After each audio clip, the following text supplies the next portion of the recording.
welcome to the inaugural episode of Two Dudes, Two Mics. What's up? I am Dalton alongside my partner in crime. How's it going? I'm Spencer. And we are two brothers from the same mother. And so we're going to just kind of kick this off. This is fresh. This is new. We got no structure to this so far. We're just going to kind of go through a lot of this off the cuff. This is going to be a weekly episode that we're going to be putting out, and each one that we do is going to have a different kind of topic, a different theme, something different we're going to be discussing. And so this week's episode is going to revolve mainly around the COVID crisis and the pandemic that we're currently facing as a nation. It's a very hot button issue. It's something that a lot of people feel strongly in various ways about. We are aware of the fact that there are some other very prevalent social issues that have arisen over the past several weeks, or the last month or two. Given our circumstances, we feel that it's not necessarily appropriate for us to comment too much on the Black Lives Matter movement or any of the social injustices facing black people and people of color in our country, just because, you know, we're two white guys. We don't understand. We will never understand, but we do support our fellow people in pursuing justice. Yep, that's right. So we're gonna go ahead and leave that kind of stuff to the people who actually know what they're talking about, and we're just going to sit back and listen and educate ourselves more and more on that. But we do support Black Lives Matter, and we are hoping that someday soon we can continue to see a growth of equality in our nation. But for now, this episode we're going to be talking more about the COVID response. Corona. So how'd you want to start it out? What'd you want to get started talking about? So first, I was thinking we would kind of talk about the current state of things and just kind of do a brief little overview of how things have started to unfold. So we're in month number 3, I want to say, of like total kind of lockdown mode where society has kind of just, I don't want to say, not closed in on itself, but it's just kind of... Things changed heavy. I can't believe it's already been, 3 months? Yeah, it was mid-March. So, yeah. We're recording this on June 19th. Happy Juneteenth, by the way. Yes, happy Juneteenth.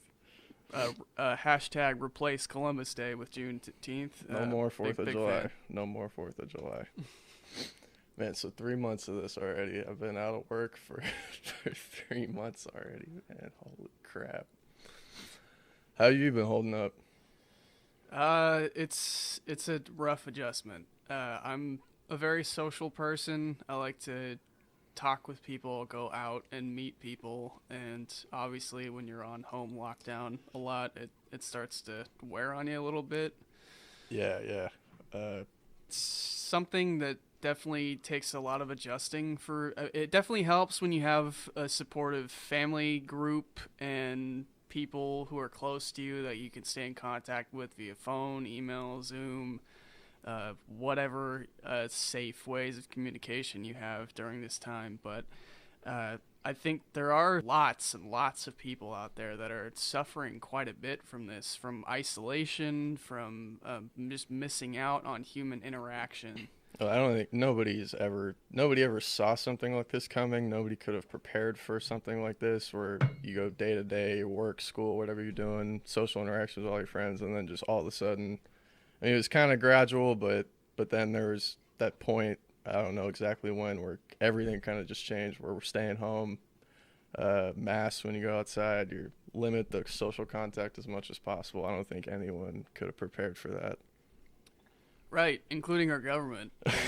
They didn't prepare for it at all either. They were the least prepared, in fact. They're like, here's $1,200.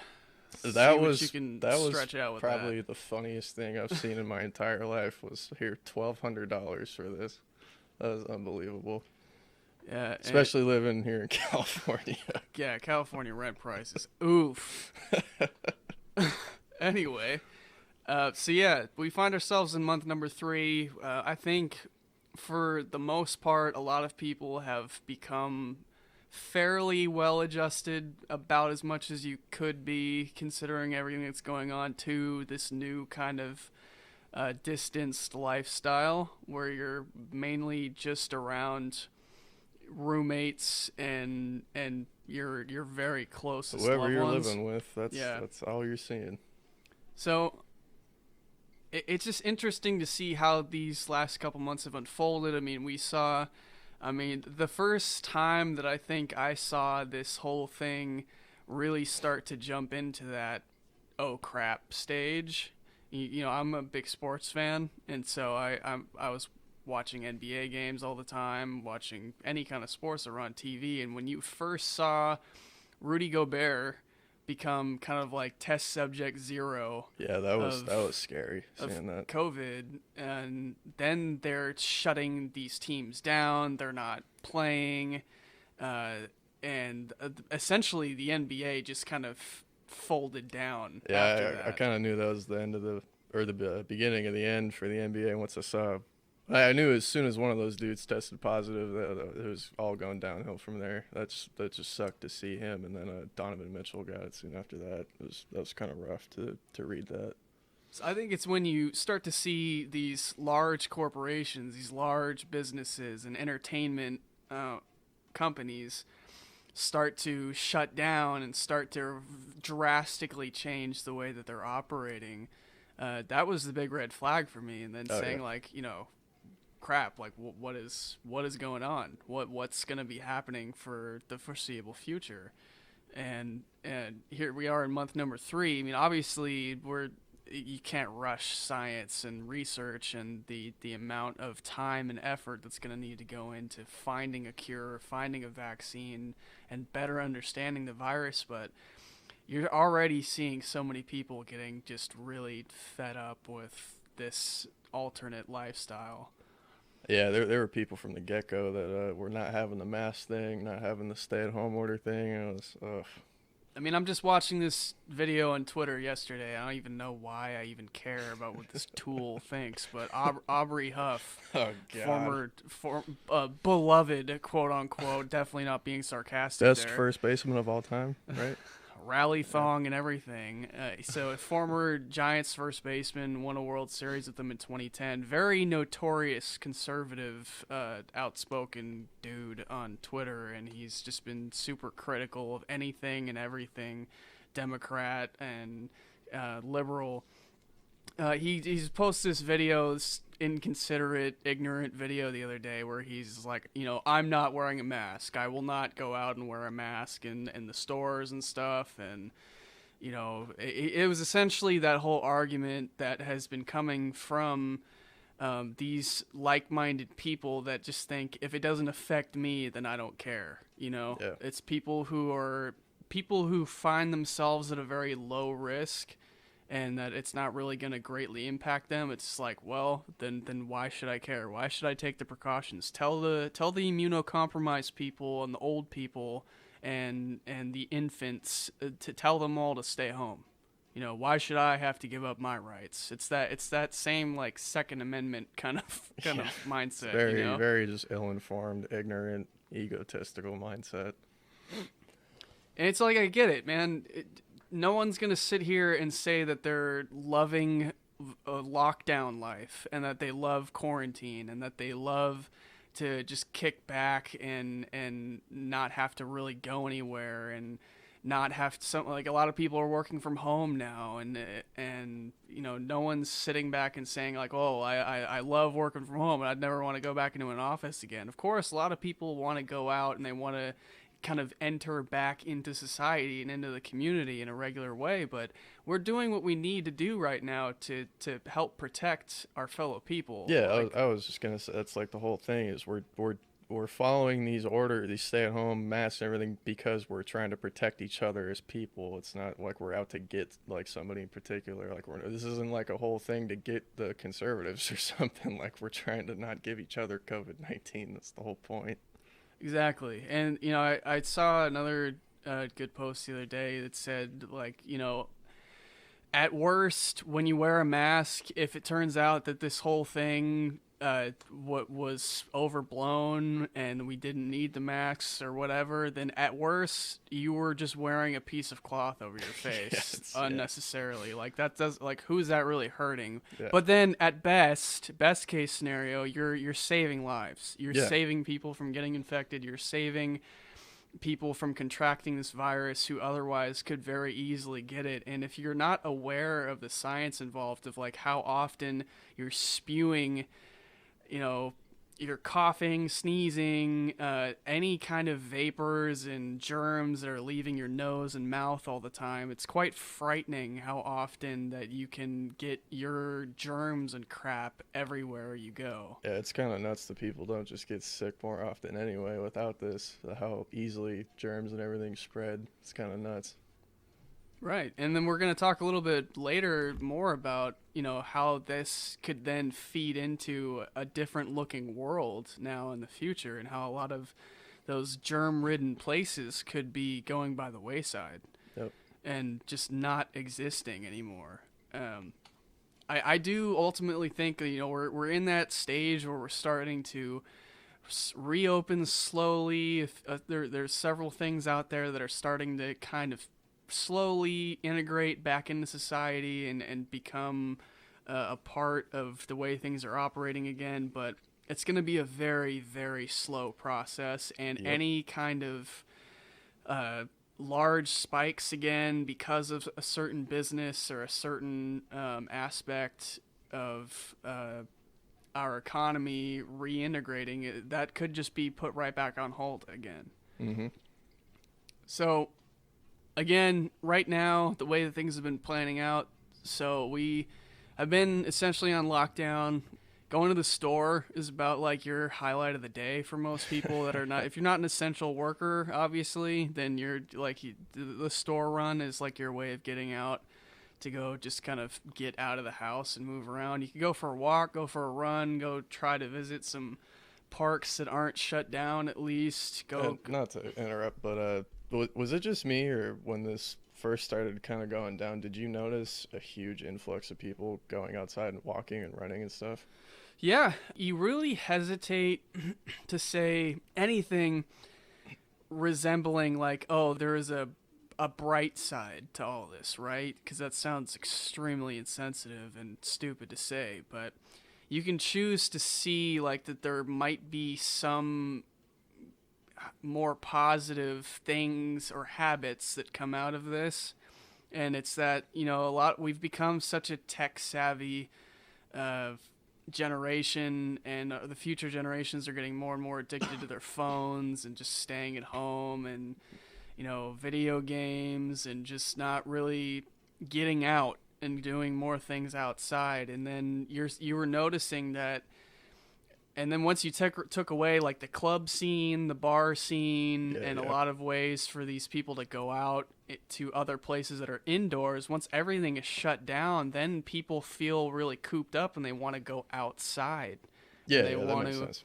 They want to go explore nature more. They want to go for a walk. They want to go for a run. Take the dog out for a walk. Go see some new trails. Yeah, that's great. No, I was just. Like in our community in particular, I was seeing a lot of people. I don't know if it was before the whole like mask order thing, but there were a lot of people just willy nilly running right by each other with no mask. Nobody's wearing a mask at this point, but right. That was confusing to me. Was everyone just freely walking by with their dog? There were a bunch of people. I remember going down to the store, driving a car to wherever, and seeing a bunch of people out jogging. Didn't care about No, not that they didn't care, but nobody was wearing a mask from what I could tell. Which, by the way, if you're not aware and you're in California, Gavin Newsom did just put in an order. You need to be wearing a fucking mask if you're outside at this point. If you are in an area, you are now required by law to be wearing a mask if you are not in a situation where you can properly distance yourself from people at all times. We're talking to you, Aubrey Huff.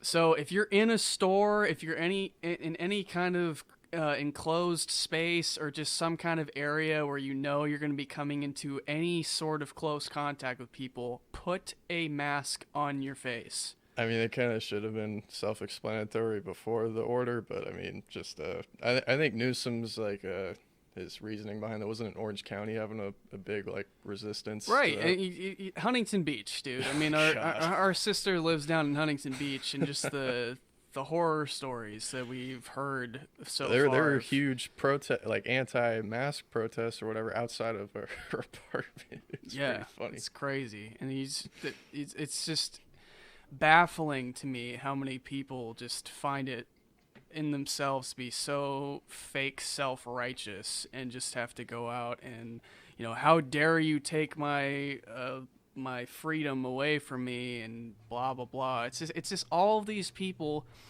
None of the people who are protesting have known someone personally or had someone close to them affected by this disease. The minute that something does happen to somebody that they care about, watch how quickly that personality of theirs takes a 180 and how much they completely flip on the whole, well, maybe we should be more careful. There was just a huge in the beginning it was this, I mean, I don't know if it was the CDC in particular, but the media at large was downplaying the effects of the disease. It was like, oh, it's super low death rate, nothing to worry about if you're not over 65 or whatever. And then a bunch of these people just take that to heart, don't do any extra research, don't look into anything, and now they're all butthurt that their rights are being taken away because they have to wear a mask outside. They can still go to places and do stuff. They gotta wear a mask. Oh, you're taking my rights away. Yeah, and that's the other thing that's, I think, really been grinding my gears this whole time is you've got these popular conservative figures and other people who are almost maliciously ill-informed to the case counts, the death counts, and infected rates, and they're just spreading all of this BS all across Twitter and all the other social media sites and telling people, well, actually, it's only this amount of people who are infected, and, the death rate is well under 1%, and blah, blah, blah, blah, and it's all founded on BS. Like, there's no actual hard numbers that they're basing these claims on. It's just made up.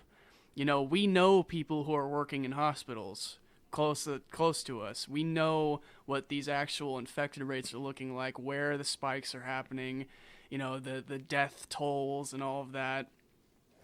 So you can sit there and say that like there is some fear mongering going on and some misinformation being presented by the media. There's always going to be that. You're always going to have to deal with that. I'm not going to sit here and defend the media as a whole. We never should have been trusting the media as a whole in the first place, but especially now. There's plenty of reason to doubt a lot of what you hear in the media, but it's just being smart and checking your sources, check your research, check where these numbers are coming from.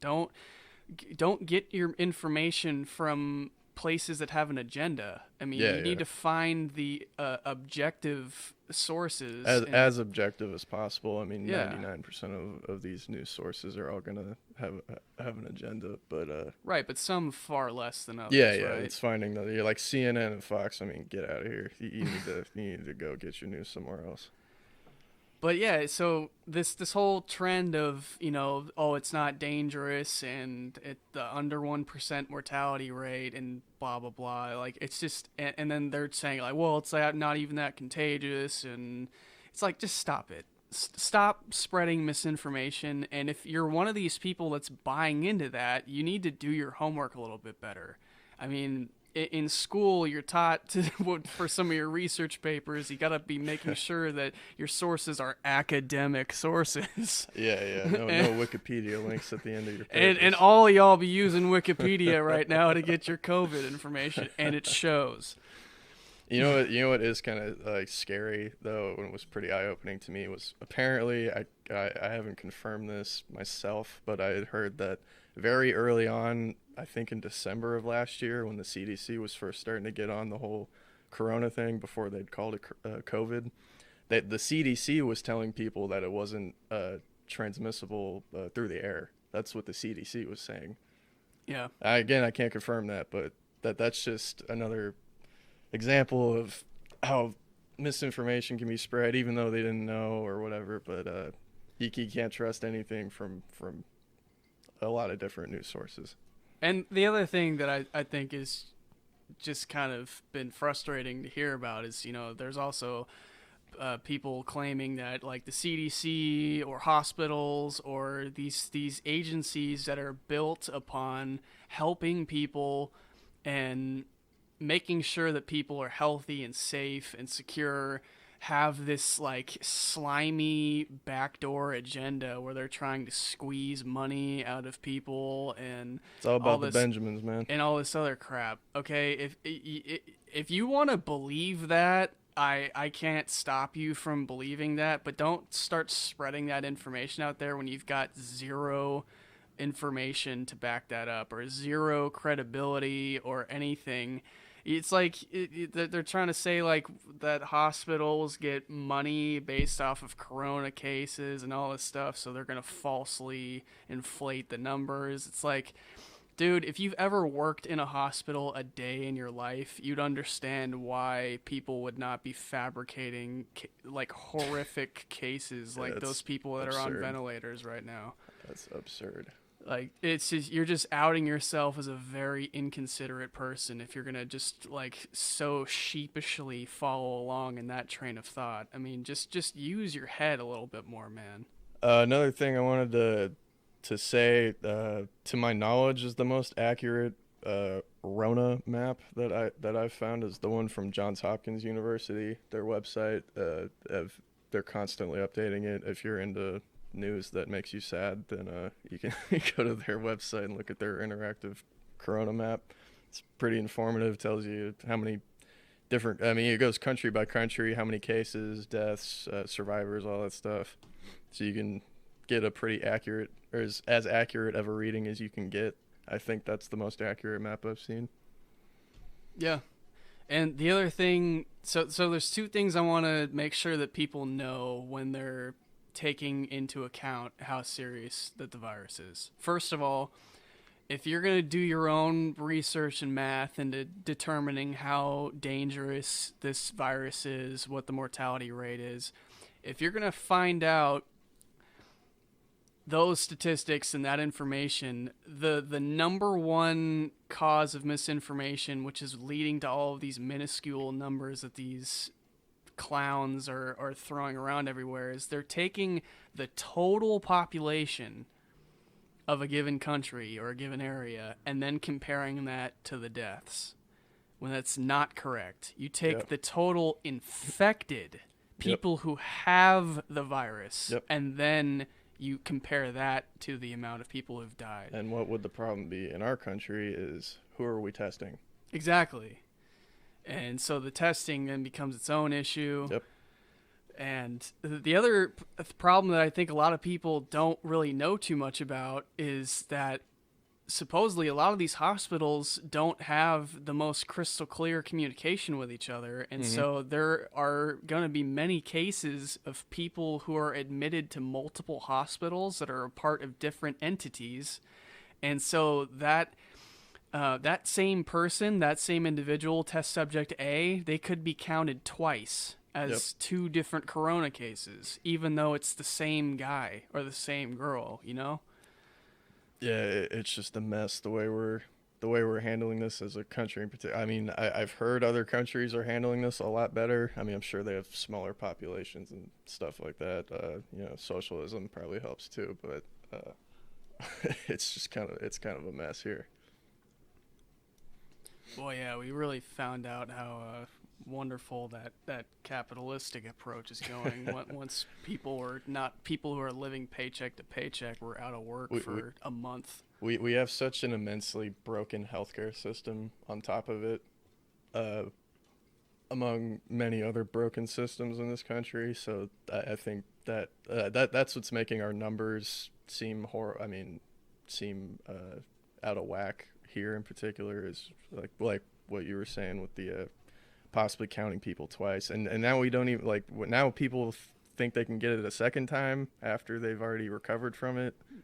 This virus, I've never heard of anything like it before. It's nuts. By the way, if you irrationally love our healthcare system and are offended by that, just go ahead and research the cost of insulin for me, and then come back to me and tell me how great that system is. Did you hear about the guy in was it Seattle that recovered from corona and then got a $1 million bill, a hospital bill, $1.1 million, I believe. Wow. Just tells you right there. Go up to Canada, man. I mean, as much shit as people give Michael Moore, he actually made a pretty good documentary. The name's slipping my mind, but he made a documentary a while ago about our healthcare system and why other healthcare systems are so much better. He went down to Cuba, and Cuba's healthcare system was 1,000 times more effective than ours. That's all I'm saying. Cuba. Watch it, Fidel Castro. Whatever, we're getting sidetracked. Too much talking about Fidel. Anyway, so yeah, the way that the virus has been unfolding, you gotta really watch the way that you're educating yourself. Just be smart, be very attentive to the information that's being fed to you, and don't just be quick to scoop it all up. I mean, come on, they tell you that in high school, to like when you're getting your sources, you check who. I was taught to check who's sponsoring websites. Yeah. Who spawned the authors, credentials, check all that stuff to make sure you can get the most credible information. Exactly. And then you also just pay attention to the sources that these people are using to write their articles and stuff too, because like you see a lot of these people that are drawing on others' research and others and then that's how you can get information mixed up, and it's just because it came out of the New York Times or whatever doesn't mean that it's foolproof and that there's no falsehoods in it. All right, because the other thing we got to keep in mind too is that our people as a whole, and I'm not going to speak for everybody, but E-News is a perfectly good representation, and that whole entire network and MTV and VH1 and all this crap. Our nation loves drama. You tell me you don't get all of your news from TMZ? So that's the only channel and I watch. TMZ, right?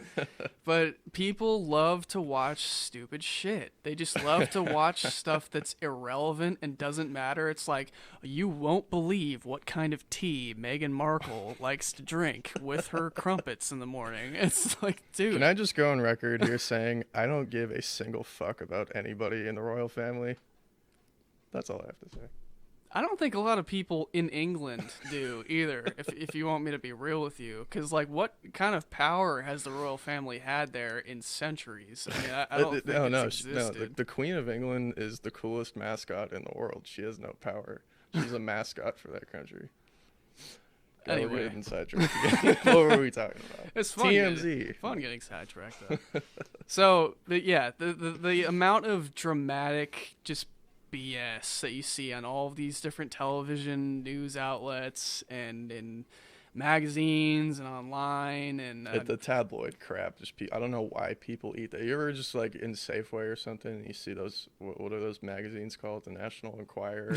like the TV version of that. There's always that. Yeah, it's something like that where you always see it on the newsstand where they took the most unflattering picture of someone possible, and then they just make up a headline, and expect people to buy. And I almost feel like they doctor those images too, to just make them look more crappy. No way that like that's the picture. Oh, I got the perfect picture of this guy for this article.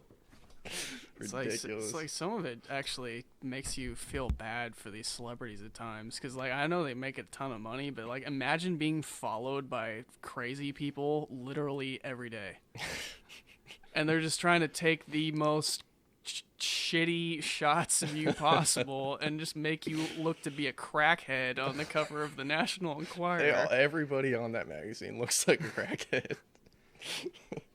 So yeah, do your homework. Make sure you're not just kind of going along with everybody else and just eating up everything that's being fed to you. Just be smart about the way you're acquiring your information. Make sure that the people that you're watching or listening to have credibility. Like, make sure you're a better, I don't want to say make sure you're better at analyzing the way that they gathered their information too, and so make sure that you're listening to the PhDs. Make sure you're listening to the scientists. It's not like the CNN anchor is a primary source. Like it's all handed down information from wherever they're reading off a teleprompter. Yeah. That's kind of where we are too, and now we're in the middle of June, and it's hot, and we're inside. I can't wait for cold weather again. Not that we'll ever get it because of global warming, but hey, it was fun while we had it, right? Well, Spencer, how can global warming exist if last week it was June and it was in the 60s? I'm not a scientist, so I can't answer that. Exactly. See? Know your sources. I did take geology, and I don't remember anything from that. That's so that rocks, my guy. Oops. And Earth.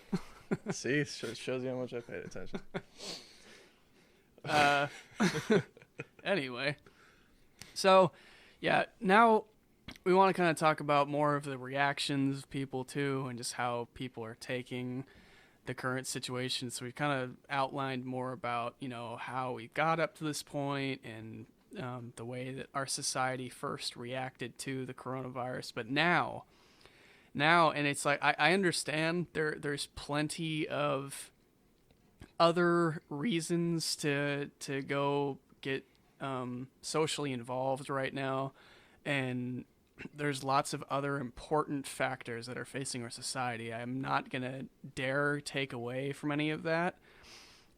But I do feel like people still need to be reminded of the fact that we are indeed in a pandemic, and nothing has changed. I'm seeing already outside these people that are just already starting to get sick of wearing the masks, and they're back to hanging out with pretty sizable groups of people. Like, I'm seeing Instagram posts of people who are out at clubs and out at bars and all this stuff, and it's like, dude, I didn't know that the virus just suddenly disappeared. It just vanished into overnight. Thin air, Nobody told me. I guess we're good to go back outside now.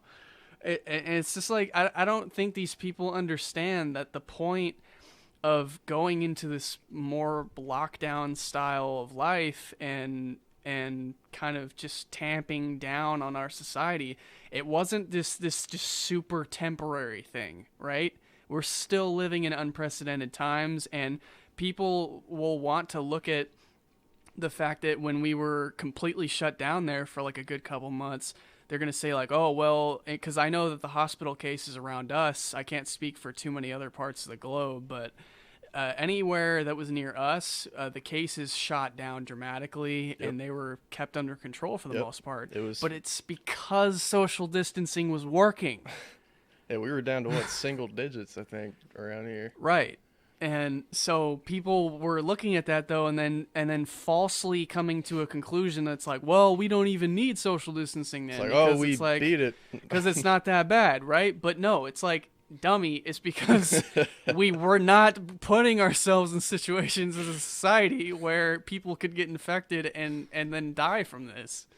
Because we were taking precaution, because we were removing ourselves from these dangerous encounters, that's what led to the fact that, we saw this just huge dip in the amount of cases. And so all those projections and everything that we originally were seeing that were terrifying, we beat those projections, we came under those. But again, don't draw the conclusion that's like, oh, well, see, it was all fear-mongering, and projections were stupid, and like the coronavirus isn't that dangerous. It's like, no, we just were smart as a society. We beat those projections. Let's keep beating them. Yep. Actually, I think the majority of us were listening to our government, which is, I know, hard to do for a lot of people, but it actually worked. Like Dalton was saying, well, by the way, we're talking about the California state government. We are absolutely not talking about the national government. I remember Mayor Newsom. Yeah, he's the OG homie. Anyway, yeah. So I think the majority of us listening and staying at home, that we saw how effective that was. Like Dalton was saying, we saw in our hometown, we saw the cases dropping, and I don't know, it's working. But then we got these these Aubrey Huffs out in the world that don't want to wear masks. Oh, I mean, they're just following the wise orders of their cult leader, who's telling them to inject themselves with bleach and all this other crap. So, What is it, hydrochloric something? That sounds tasty. Chloroform? It might as well be chloroform. Just take this rag full of chloroform and Fish rub it tank on your cleaner. face. Jesus Christ, dude. So anyway, so keep on social distancing. Make sure you're staying in situations where you're not putting other people at risk. That is why we're beating the projections. That's why we're tamping the numbers down. That's how we can best continue to avoid scarier times that we could be facing in the future. That's where we're at right now as a society. That's what we need to be mindful of moving forward. Just continue to live your life. Continue to try to find ways to make the most out of what you're doing, whether it be with your job, with your hobbies, skills, family, loved ones, etc. I get all of that. So we're not at all telling you to suppress the way that you want to live. Like, just it's gonna force you to get creative, though. There are ways that you can make the most out of this situation. All hope is not lost. But yeah, just keep on keeping on, man. Keep working with the other people in your community. Love thy neighbor by staying away from thy neighbor. That's all I gotta say on that. Yeah, I think a really important thing that a lot of people are missing is when you're locked up, whether it's an apartment, a house, or wherever it is, you gotta find a hobby if you don't have one. I've been super lucky. I have my music to fall back on, and I've actually had a lot more time to focus on that. And now we're getting this podcast going, which is another good thing to distract us from everyday life. But by the way, check out Spencer on Spotify. He's now verified. Yeah, I just got on there. I got one song on there. I'm at Swicks, SWICKS. Anyway, it's important to stay motivated, to find a hobby, hobbies, whatever it is you're doing. Working out, that's the littlest thing you could do is just work out to improve yourself. Right. And speaking of that and those kind of sentiments, I feel like there are plenty of people out here who are going to relate to me. And when I say this, there's a lot of us who in normal life, in normal circumstances, we spend a lot of our days focusing on other people and how to make other people happy, please other people. And we neglect ourselves a lot. And what this pandemic has actually forced us to do a little bit more, with more of the downtime and more of the alone time and just time staying at home, is you do have to focus more on yourself now. Focus more on what makes you happy. Focus more on developing hobbies and skills that are going to bring you joy, bring you peace, bring you happiness. Like, focus more on that stuff now. You have the time. If you have something that you have been thinking about doing and it's been in the back of your mind, you're just like, oh, if I just had the time to do this one thing, like I really want to do this one thing. This is that time. Yeah. If you're not going to do it now, you will never do it. So you need to come to some sort of decision on that. If you're not going to do it now, then just get it out of your head. You're not going to do it. It's not for you. But if you want to do it now. Start to get into that habit, create that repetition and that mindset, and you can start to get into doing those activities. I mean, hell, dude, I had never worked out a day in my life, but a few weeks ago I started working out, and it's actually become semi-routine. So if I can do it, I think anybody can do it. It's therapeutic, too, and that's another thing that I want to talk about as well regarding the virus, is that with this lockdown lifestyle, with quarantine and everything, and people just being so self-isolated a lot, it inevitably brings on a lot of sadness and a lot of depression for a lot of people, and myself included. I've been through plenty of bouts of just, you have those bad days. You really do. And you gotta be on the lookout for ways to I don't want to say distract yourself, because you don't want to just like look for small distractions. You want to just look for ways to like completely get yourself out of that mindset. Yeah. But there are ways to kind of relax the mind, get your mind off of thinking about those negative thoughts. And some of these activities, like working out, like, I don't know, playing guitar, like the music stuff that you create. There are plenty of things you can do that are therapeutic, that are going to help you just get your mind off of things are looking bleak. When are we going to get back to the way things were? I miss this. I miss that. Get out of that frame of mind and focus more about what you have in front of you. Yeah. And pick up that guitar. Learn to play a little bit. Learn to play new songs if you already know.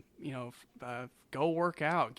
Working out is such a great release. Like, just before the whole pandemic occurred, I was much more of like a lean guy, where I'd every now and again do like leg day at the gym, and I'd like to go swimming every once in a while. But most of my workouts were kind of light, right? But as soon as this pandemic hit, I don't even know what came over me, but I got more into weightlifting, and it's become like a much more a much bigger release of like the frustration and the anger and the sadness that you feel on some days. And you're getting jacked on top of it. So, hey, look at that. I completely agree. Like I had said a few weeks ago, I had never worked out a day in my life, but I had started lifting weights too. And I mean, I'm just lifting weights, that alone. I feel a lot less stressed out after, like, you're tired and everything, sweating, all that crap. But I just mentally feel a lot better. It's almost like a form of meditation. Right. And I think that when you start to get more of that weightlifting, yoga, ab exercises, going for runs, going for long walks, long hikes, when you start to incorporate more of that into your life, it's also just bringing that sense of accomplishment. Yeah. And the feeling that you really did something with your day, that you're getting after it. You just feel like you're fucking doing it. Like you're taking care of yourself. That's a good feeling to have at the end of the day. Like stretching has become a daily routine for me too. Even just doing that when I wake up just feels great. Just getting the blood flowing, because like I never stretch. I mean, years and years ago, it feels like playing baseball or whatever. That was the only time I'd stretch. But now just doing it when I get out of bed, it starts my day off better, just stretching out the legs or something like that. Right, and I think we'll use this exercise topic to transition kind of nicely into the last portion of the podcast that I wanted to get into, which is like kind of the future. And we speculate a little bit on what things are going to look like in society moving forward because of everything that's happened so far. So, speaking of exercise, gyms, right? So, 24 Hour just filed for bankruptcy the other day. Like, that happened. Man. And 24 Hour is one of the largest gym brands in the country. It's the only one I can think of off the top of my head. And so, when you see something so drastic happen to such a large corporation, I mean, you're just envisioning all of these other smaller places are just screwed, right? Yeah, like, they're absolutely... it's not looking good. Yeah, I feel so horribly for those mom and pop shops that are just, I mean, they were already getting screwed by those, Amazons and all that stuff, Walmart, but now this is just a death sentence for a lot of those small shops. Yeah, it's gonna be quite an adjustment period for many people once society completely gets back to that point, because eventually we are going to get back to a point at some point where things are about as completely quote unquote normal as they were before. As possible. Yeah. But things won't be they're never going to be the same as they were, right? Hell no. There's going to be so many differences. I mean, think of sporting events too. So how is that going to look? How are they going to be vetting people to make sure that certain individuals are, because I mean you figure at some point there's going to be some kind of vaccine or some kind of treatment for this stuff, but then how do these large venues determine like who's safe and who's not? And then it's like, well, how close are people going to be able to sit next to each other? There are so many variables. Another point I wanted to bring up, I know it's not the same as Corona, but like a lot of people were anti-vax beforehand, not getting flu vaccines, and Right. shit was still pretty normal-ish. I mean, you'd go to the baseball game and not worry about the fat guy next to you chugging 18 beers, whether he got his flu shot or not. But that's gonna change. I mean, you're gonna wonder, does this dude have his Rona shot? Exactly. And that's going to really put a big magnifying glass on that whole thing, because I think to this point, people like myself and most logically thinking people have been just kind of playfully joking about the anti-vaxxers and just saying like, oh, you guys are all silly. And I think they're one of the biggest detriments to society. Flat earthers and anti-vaxxers. They've done nothing but progress society backwards. It's insane that there's that many people. I'd understand if it was like a Right. cult of 20 people in Oklahoma or something, but it's a lot of people. It scares me, honestly, that many people. And it just submit to that. revolves back around that I only care about me and my Yeah. individual people kind of mindset. I don't care about the other people that my child could be exposing whatever disease or virus to. So, I don't even want to go into like how ignorant that mindset is, but yeah, that's going to be a big factor going forward. So it's going to be more about determining how these venues, these clubs, these bars, all of these just external places. How do you vet people to see if they've got immunity, or if they could be a possible carrier? I don't know. I don't know how this is all going to work out. So I think for the foreseeable future, people are going to need to accept that in a lot of places, well, I can only speak for the more liberal-minded places, actually, because I'm pretty sure that there are some places that are just going to obnoxiously just go right back to the way things were.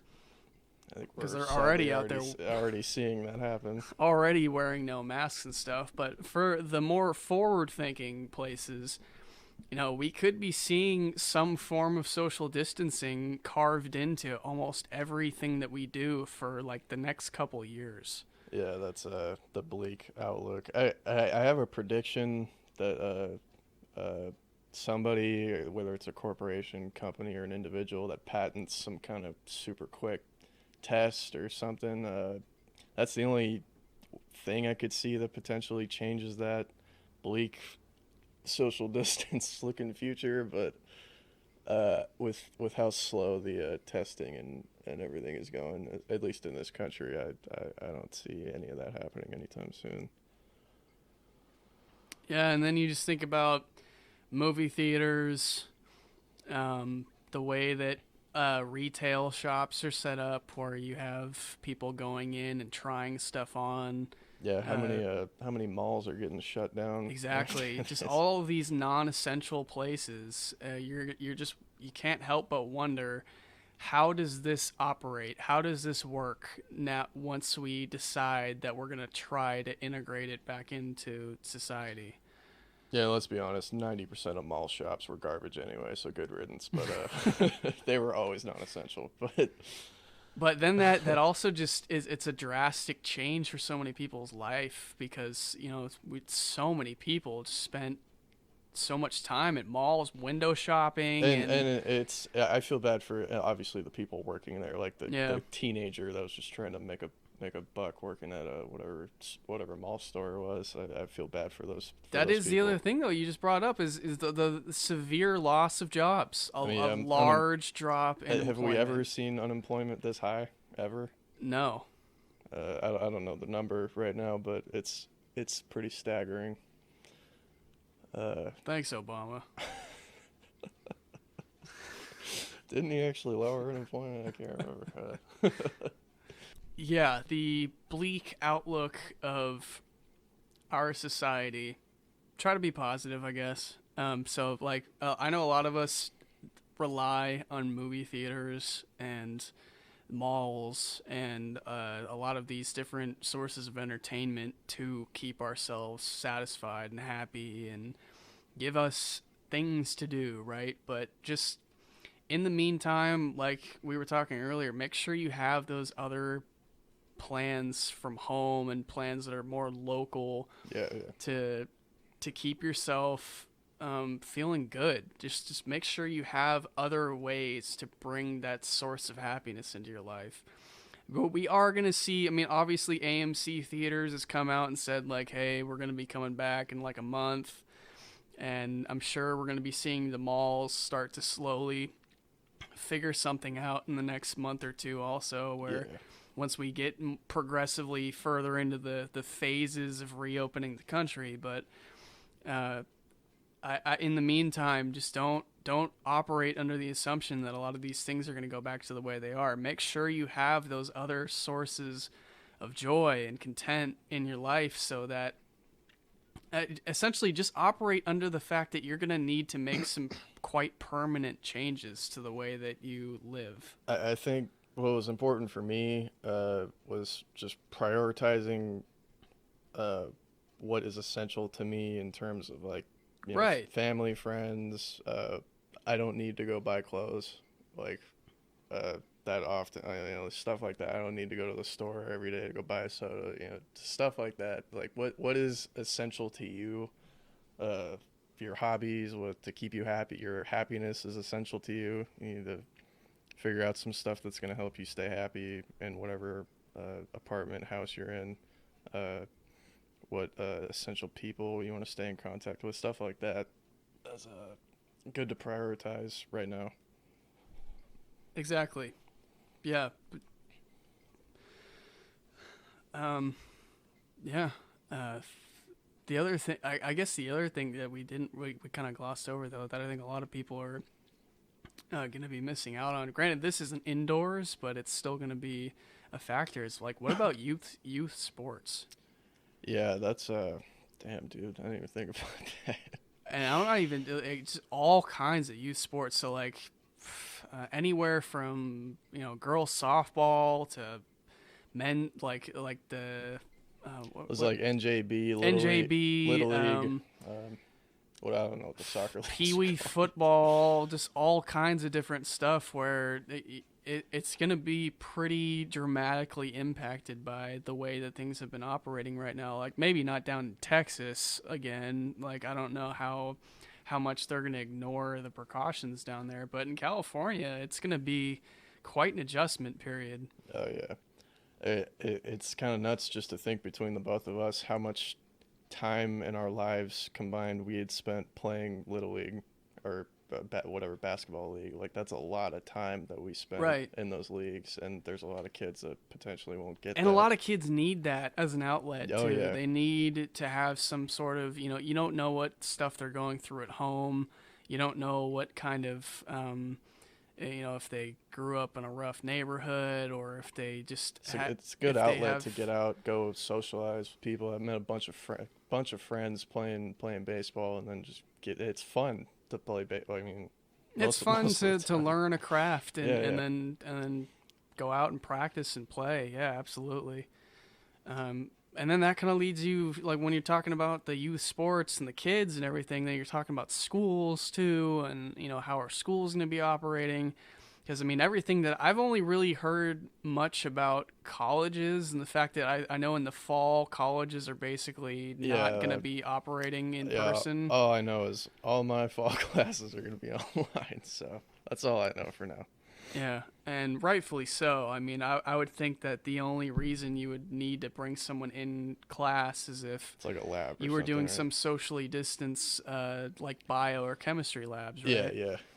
But other than that, most of that stuff can be taught online. But then the problem with school comes with K through 12, and then it's like, now what do those kids do? Because now you're getting into, well, a lot of these kids' parents work and they're not home. That's super tough doing I couldn't imagine teaching an online class to 7-year-olds or something. I mean, let alone in a regular class. I don't think it's possible, honestly. No, I don't think you can do that. You can't sit a kid in front of a computer. You do need to have them in class, like actually participating physically in a classroom. But yeah, like I said, a lot of kids' parents are going to be both working, and there's no one home. So like that also eliminates that possibility of being able to stay home and do these Skype sessions or Zoom sessions, right?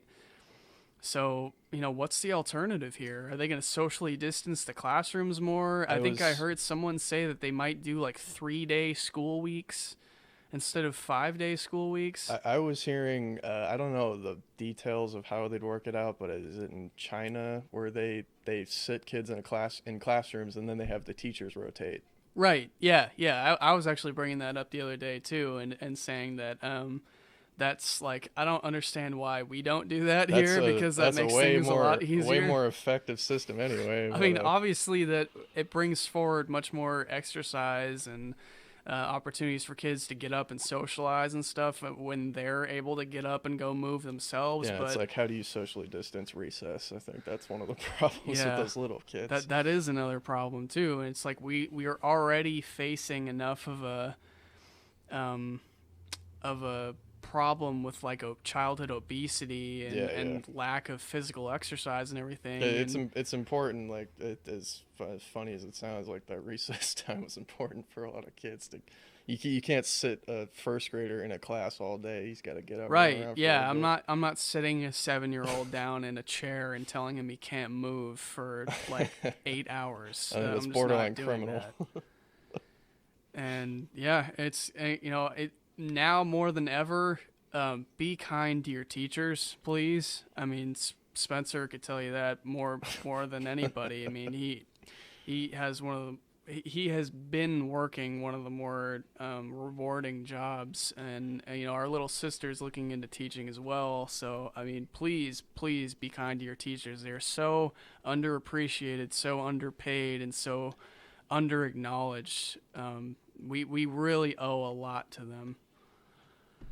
Yeah, I did take a lot of that for granted until actually, unfortunately, later in high school, early college. Well, I mean, once you get to college, the professors are all no bullshit most of the time, and then I appreciated that a lot more than the kissing your ass like high school teachers. Yeah.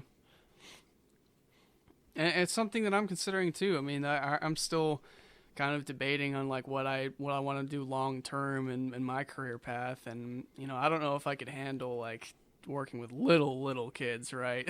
Like I love kids. I love to work to kind of, I want to make sure that our youth is best prepared for the world, right? I want to make sure that our future generations are set up nicely, but I do, just like from a selfish standpoint, I do think it would be like more fun to work with just older people who have got shit figured out a little bit more. So like maybe college professing or something would be cool. I'm working with adults with special needs right now in a transition program. But what's been scaring me the most about all this is just I've been out of work since all this started, so I haven't been able to see any of the students or any of my coworkers or anything, and it sucked. That was actually, I looked forward to going to work every day, which was great. I know a lot of people can't say that, so it's been taking a toll on me, and I hope there's some kind of solution down the road where I can go back to work and help out. But yeah, that's yet to come. I don't know what's going on. Yep. Ain't that the theme of what's going on? We don't know. We don't know what's going to happen. Everything's uncertain, man. We're not alone in thinking that way, though. And hopefully we were able to help you out as a listener, try to just cope with this whole situation a lot better right now. That's all we were trying to do, is just, provide a little bit of insight. Hopefully you can relate to a lot of the stuff that we were talking about, and some of the stuff that we're going to have to deal with moving forward. And not every episode we do is going to be, like about a lot of serious stuff like this. I just feel like there's certain things we can't gloss over. Yeah, we probably couldn't start it off by not addressing this. Right. And, because I want to help be a distraction for you. I want to help make sure that everyone's able to just kind of keep on keeping on, right, and not have this kind of dominate their brains every day. But now that we've discussed it a little bit more and we've talked about it, we hopefully will move to some more fun and funny types of themes and topics over the next several weeks. Again, this is going to be a weekly thing we'll try to do. We'll come up with some different kind of fun little ideas to talk about. And they're going to range all over the place. Yeah, we'll keep it broad. Everybody. We're not going to get too specific into something. It'll be nice and broad. Yeah, and then if you have any ideas, you can always hit me up and please let us instant know. Message me or Spencer. I mean, you can find us on. We both have Twitter and Instagram right now. You can hit me up at Dalton Wicks on Twitter. I'm at on Instagram. I'm at Swicks 2000 SWICKS 2000 is I don't even remember my Twitter is, so I'm just gonna leave my Instagram. Yeah. I'm pretty much my name on Instagram and Twitter, so you can go ahead and hit me up on those. We'll set up a page for the podcast too that you'll be able to more easily interact with as well, and that'll make things easy. So that way you can leave feedback, comments, anything that you want to give us about the way that we're kind of structuring the show. We'd love to hear your input on it because it's in its infant stages. We want to know what's working for y'all and what's not. So yeah, we appreciate the feedback, and obviously appreciate you for tuning in and listening. Yeah, and enjoy a nice little outro song made by our very own Spencer. Enjoy.